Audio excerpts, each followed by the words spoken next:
बिस्मिल्लाहिर्रहमानिर्रहीम। अस्सलाम वालेकुम। Welcome to my YouTube channel math with Afsha. Students, हम कर रहे थे एक्सरसाइज 7.1 के क्वेश्चन 1 से 9 तक इनकी वीडियोस मैं अपने चैनल पे अपलोड कर चुकी हूँ। आज की वीडियो में क्वेश्चन नंबर 10 करेंगे, जो कि लास्ट क्वेश्चन है एक्सरसाइज 7.1 का।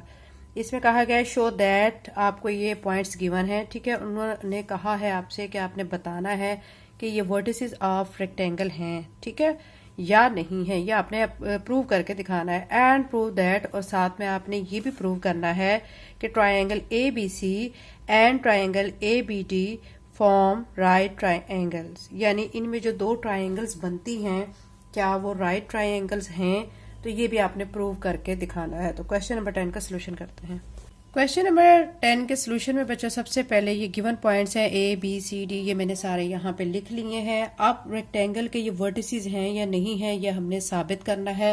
रेक्टेंगल शेप कैसे होती है ये रफली मैं आपके सामने ड्रा कर चुकी हूँ, ठीक है। इसको देखें, ए कह लिया मैंने, से बी, ये सी और ये डी। अब रेक्टेंगल शेप के वर्टिसेस होने के लिए आपको दो चीजें देखनी है, ठीक है। एक तो ऑपोजिट साइड्स जो है इनकी जो है आंसर्स इक्वल आपके आने चाहिए। दूसरा ये कि आप जब इसमें पाइथागोरस थ्योरम लगाएंगे तो उसका आंसर, मतलब उसका एक साइड का आंसर दूसरी साइड के आंसर के इक्वल आना चाहिए। मीन के उसमें 90 डिग्री का एंगल बनना चाहिए, ठीक है। तो ये अब हम साबित करते हैं कि ऐसा सब कुछ कैसे होता है। अब ये मैंने रेक्टेंगल बना लिया है, ए बी सी डी इसको कह लिया है, ठीक है। अब ए बी की जो आंसर है वो हमारा सी डी के इक्वल होना चाहिए, बी सी का ए डी के इक्वल होना चाहिए। ये साइड्स मैंने यहाँ पे लिख ली हैं। सबसे पहले ए बी को फाइंड करेंगे, तो ए बी से मतलब क्या है कि ए से बी तक का डिस्टेंस क्या है, ठीक है। उसके लिए पॉइंट ए और बी लिख लिए हैं। अब उसके लिए हम डिस्टेंस फार्मूला लगाएंगे। ये डिस्टेंस फार्मूला मैं यहाँ पे ऑलरेडी लिख चुकी हूँ। अब आपने क्या करना है कि इसमें वैल्यूज को पुट करना है। अब ये जो इसको हम क्या कह लेंगे, इसको x1 कह लेंगे, इसको y1, इसको x2 और इसको y2 कह लेंगे, ठीक है। वैल्यूज को पुट करेंगे, ए बी ऐसे लिख के, यहाँ पे जो वैल्यू x2 हमारा यहाँ पे क्या है 8 लिख के, माइनस x1 वो 2 है, ये लिख के इसका स्क्वायर कर देंगे। y2 आप देखें क्या है -1 लिख के, माइनस y1। अब देखें ये वाला जो माइनस है, ठीक है, इस माइनस से हो जाएगा प्लस, तो ये +1 हो जाएगा और इसका स्क्वायर लिख देंगे। अब यहाँ पे क्या होगा कि 8 में से 2 को माइनस करेंगे 6, इसका स्क्वायर, और ये -1 +1 से कैंसिल हो जाएगा, तो यहाँ पे 0 उसका स्क्वायर आ जाएगा, ठीक है। अब देखें 6 का स्क्वायर किसके इक्वल होता है 36 के, और 0 का स्क्वायर 0 के इक्वल होता है 36 में 0 को ऐड करेंगे 36 आ जाएगा, और 36 का जब स्क्वायर रूट लेंगे तो वो 6 के इक्वल आ जाएगा। तो ए बी हमारा फिर यहाँ से क्या आ चुका है 6, तो यहाँ पे A B is equal to 6 लिख के ये हमारा एक आंसर यहाँ पे आ चुका है। अभी हम इसके जो ऑपोजिट साइड, ठीक है, यानी ये देखें सी डी है, इसको लिखेंगे और इसको भी फाइंड करेंगे। यहाँ पे सी डी मैंने लिख लिया है। सी पॉइंट जो है वो हमारा 8 और 3 है, ये लिख के, डी पॉइंट 2 और 3 है, ये लिख देना है। उसके बाद हमने क्या करना है, इसको x1, इसको y1, इसको x2 और इसको y2 कह लेना है। सी डी लिख के फिर आपने लगाना है डिस्टेंस फार्मूला, जो कि x2 minus x1 whole square plus y2 minus y1 whole square है, ठीक है। उसके बाद आपने कर देनी है वैल्यूज को पुट। x2 जो है हमारा 2 है, यहाँ पे 2 लिख के, माइनस x1 8 है, ये लिख के इसका स्क्वायर, प्लस y2 3 है, माइनस y1 3 है, लिख के इसका स्क्वायर, इसके ऊपर सारे के स्क्वायर रूट आ जाएगा। अब सॉल्व करेंगे। 8 में से 2 माइनस किया 6, चूंकि बड़ी रकम 8 की है, माइनस का साइन साथ है, तो -6 आ जाएगा इसका स्क्वायर। 3 में से 3 को माइनस किया 0, इसका स्क्वायर। अब आपको बच्चों पता है कि -6 को जब -6 से ही मल्टीप्लाई करेंगे तो क्या हो जाएगा 36 प्लस 0 का स्क्वायर 0 के इक्वल होता है। 36 में आपने 0 को ऐड करना है तो 36 ही आ जाएगा, और 36 को स्क्वायर रूट से बाहर निकालेंगे तो 6 आ जाएगा। आप देख सकते हैं कि सी डी का जो आंसर हमारा क्या आ चुका है 6 आ चुका है, ठीक है। तो ये अब हमारे पास एक आंसर आ चुका है, और एक आंसर मैंने अभी ऊपर निकाला ए बी, ठीक है, यानी ए बी और सी डी के आंसर हमारे इक्वल आ चुके हैं। अब हमने दूसरी जो दो साइड्स हैं जो आप देख सकते हैं ऊपर, यहाँ पे देखें बी सी और ए डी, इनको भी फाइंड करना है और देखना है कि इनके आंसर्स इक्वल आ रहे हैं या नहीं। ठीक है, अगर आंसर्स इक्वल आ जाते हैं तो ये पॉइंट्स रेक्टेंगल के शेप के वर्टिसेस कहला सकते हैं। लेकिन उसके लिए एक और चीज भी आपने करनी है, आपने पाइथागोरस थ्योरम अप्लाई करके 90 का एंगल चेक करना है कि बनता है या नहीं। तो अभी हम ये दो पॉइंट्स बी सी और ए डी जो है वो फाइंड करते हैं। बीसी पहले फाइंड कर लेते हैं। बीसी के लिए बच्चों मैंने पहले बी और सी ये दोनों पॉइंट्स यहाँ पे लिख लिए हैं, डिस्टेंस फार्मूला लिख लिया। अब इसको मैं x1 और इसको y1 कह लेती हूँ, इसको x2 और इसको y2 कह लेती हूँ। अब फार्मूले के अंदर वैल्यूज को पुट करेंगे। x2 जो है वो हमारा 8 है, 8 लिख के माइनस x1 8 है, 8 लिख के इसका स्क्वायर, y2 हमारा 3 है, माइनस y1 अब -1 है तो ये माइनस माइनस क्या हो जाएगा, प्लस हो जाएगा। ठीक है, तो +1 इसका होल स्क्वायर। अब 8 में से 8 को हम माइनस करेंगे तो क्या आएगा, 0 इसका स्क्वायर, प्लस 3 में 1 को ऐड करेंगे 4 इसका स्क्वायर, साथ में BC को आप ऐसे लिखेंगे। 0 का स्क्वायर 0 के इक्वल ही होता है और 4 का स्क्वायर 16 के इक्वल होता है। 16 में 0 को ऐड करेंगे तो 16 ही आ जाएगा और 16 को जब स्क्वायर रूट से बाहर निकालेंगे तो क्या आ जाएगा, 4 आ जाएगा। यानी BC यहां से हम फाइंड कर चुके हैं 4, ये एक आंसर आ चुका है। अभी हम क्या करेंगे, AD को फाइंड करेंगे और वो देखते हैं कि 4 आता है हमारा आंसर कि नहीं। तो AD यहाँ पे मैं लिख लेती हूँ, ये हमने फाइंड करना है तो उसके लिए A पॉइंट लिखेंगे। A पॉइंट हमारे पास क्या है, 2 और -1। D पॉइंट हमारे पास क्या है, 2 और 3। ये लिख के इसको x1, इसको y1, इसको x2 और इसको y2 कह लेते हैं। ये लिख लिया है। अब हमने AD लिख के डिस्टेंस फार्मूला अप्लाई करना है, x2 minus x1 whole square plus y2 minus y1 whole square. Values put करेंगे, x2 की वैल्यू 2 है, माइनस x1 की वैल्यू भी 2 है, इसका स्क्वायर, प्लस y2 की वैल्यू 3, -1 तो माइनस माइनस प्लस हो जाएगा, +1 होल स्क्वायर आ जाएगा और इसके ऊपर स्क्वायर रूट आ जाएगा। तो ये AD हमारा ये आ रहा है। अब इसको सॉल्व कर लेते हैं। 2 में से 2 को माइनस करेंगे 0, इसका स्क्वायर, 3 में 1 को ऐड करेंगे 4 इसका स्क्वायर। 0 में का स्क्वायर ओपन करते हैं तो 0 के इक्वल ही होता है। 4 का स्क्वायर ओपन करेंगे 16, 16 में 0 को ऐड करेंगे 16 ही आ जाएगा और 16 का जब स्क्वायर रूट लेंगे तो ये 4 के इक्वल आएगा। अब AD जो है, ठीक है, यहां से किसके इक्वल आ चुका है, 4। ये हमारा इसका आंसर आ चुका है। पहले BC हमने फाइंड किया था वो 4 था और AD भी फाइंड किया 4। इसका मतलब ये कि ऑपोजिट साइड जो हमने फाइंड की हैं वो हमारी इक्वल आ रही हैं। अब हमने नेक्स्ट काम क्या करना है, हमने ये देखना है कि इसमें राइट एंगल बनता है या नहीं। उस राइट एंगल को चेक करने के लिए बच्चों अभी हमें इसमें क्वेश्चन में ये भी कहा गया है कि ट्रायंगल ABC और ट्रायंगल ABD जो है उसको भी आपने देखना है क्या उसमें राइट एंगल बनता है या नहीं। ठीक है, यानी 90 का एंगल बनता है कि नहीं।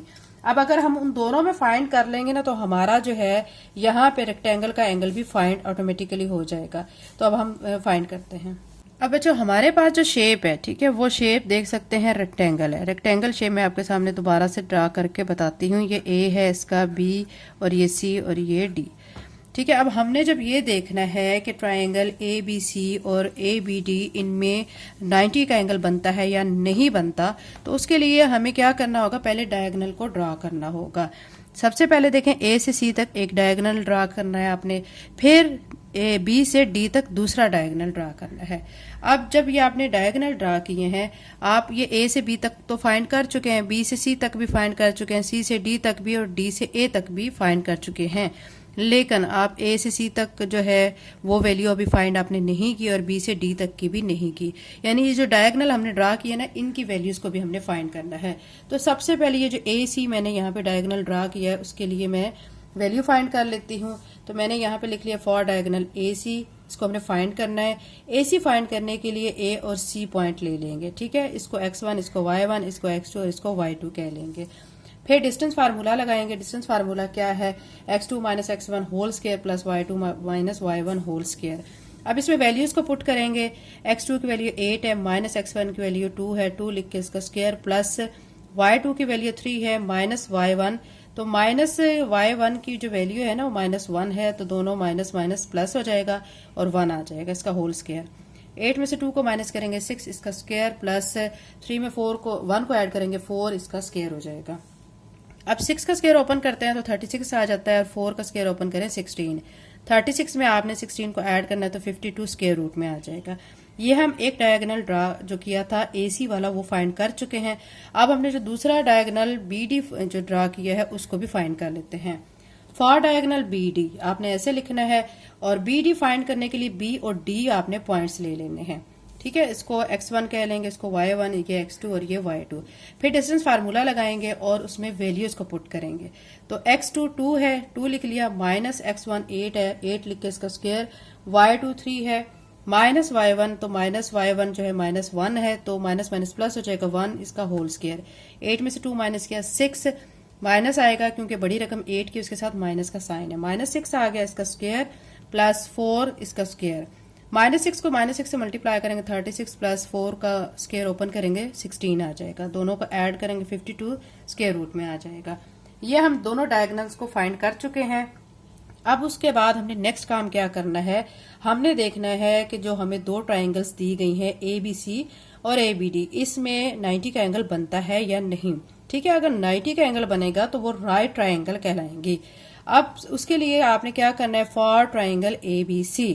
ठीक है, ये देखें बच्चों, आपको मैं फिर से स्टेप वाइज में सारा आपको समझा रही होती हूँ ताकि आपके कॉन्सेप्ट क्लियर हो जाए। ये देखें, यहाँ A है, ये B, ये C और ये D।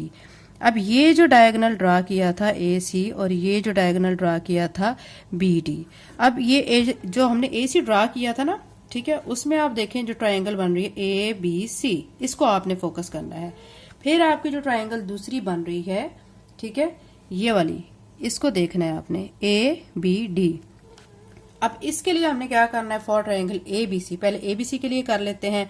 उसमें आपने क्या लिखना होता है, 90 डिग्री का एंगल चेक करने के लिए पाइथागोरस थ्योरम अप्लाई करना होता है। तो इसमें हाइपोटेन्यूज का square is equal to base square plus perpendicular square. अब हाइपोटेन्यूज यहाँ पे क्या है, क्योंकि हम ट्रायंगल ABC ले रहे हैं तो AC हमारा हाइपोटेन्यूज कहलाएगा और बेस क्या है AB और परपेंडिकुलर क्या है BC। ये लिख के इसका स्क्वायर कर देंगे। अब जो इनकी वैल्यूज आई हुई हैं वो वैल्यूज यहाँ पे लिखेंगे। AC हमारा किसके इक्वल था, 52 स्क्वायर रूट में, इसका स्क्वायर कर देंगे। AB हमने फाइंड किया हुआ 6 इसका स्क्वायर, BC भी फाइंड किया 4 इसका स्क्वायर। अब स्क्वायर को ओपन करेंगे, 6 को 6 से मल्टीप्लाई करेंगे 36 आ जाएगा, 4 को 4 से 16 आ जाएगा। यहाँ पे 2 जो है स्क्वायर रूट से कट जाएगा, 52 आ जाएगा। अब 36 में 16 को ऐड करेंगे 52। आप देख सकते हैं कि 52 इधर भी है, इस साइड पे भी है। दोनों आंसर एक साइड का दूसरी साइड के इक्वल आ रहे हैं दोनों आंसर्स। इट्स मीन कि यहाँ पे 90 डिग्री का एंगल बन रहा है। अगर 90 डिग्री का एंगल बन रहा होता है तो फिर हम उस ट्रायंगल को क्या लिख सकते हैं कि ये राइट ट्रायंगल है। तो हम इसको लिख देंगे triangle ABC is right triangle. ठीक है, अब इसी तरह हम ट्रायंगल ABD का फाइंड कर लेते हैं। अब फॉर ट्रायंगल ABD के लिए भी हमने क्या करना है, इसी तरह जो पाइथागोरस थ्योरम को अप्लाई करना है। पाइथागोरस थ्योरम क्या है, hypotenuse square is equal to base square plus perpendicular square. अब हाइपोटेन्यूज जो है यहाँ पे क्या बन रहा है, BD बन रहा है इस ट्रायंगल में, इसका स्क्वायर। बेस अब हमारा यहाँ पे क्या बन रहा है, ठीक है, बेस अब आप यहाँ पे लिख लेंगे AB square plus BC square. अब इसके अंदर वैल्यूज को पुट करेंगे। BD जो है इसकी वैल्यू हम फाइंड कर चुके हैं 52 स्क्वायर रूट में और इसका स्क्वायर। AB जो है वो हमारा 6 था, इसका स्क्वायर प्लस BC जो है वो हमारा 4 था, 4 इसका स्क्वायर। ठीक है, अब ये स्क्वायर रूट से कट जाएगा तो 52 आ जाएगा। 6 को 6 से मल्टीप्लाई करेंगे 36, 4 को 4 से मल्टीप्लाई किया 16। 52 यहाँ पे ऐसी और इन दोनों को ऐड करेंगे 52। देखें दोनों आंसर्स इक्वल आ गए हैं। 90 डिग्री का एंगल यहाँ पे बन रहा है। तो फिर क्या लिख देंगे, triangle ABD is right triangle. ठीक है, ये आपने लिख देना है। उसके बाद फिर आपने लास्ट पे ये लिख देना है कि जो पॉइंट्स आपको गिवन है आप साबित कर चुके हैं कि वो वर्टिसेस ऑफ रेक्टेंगल ही हैं। तो आप लिख दें and given points are vertices of rectangle.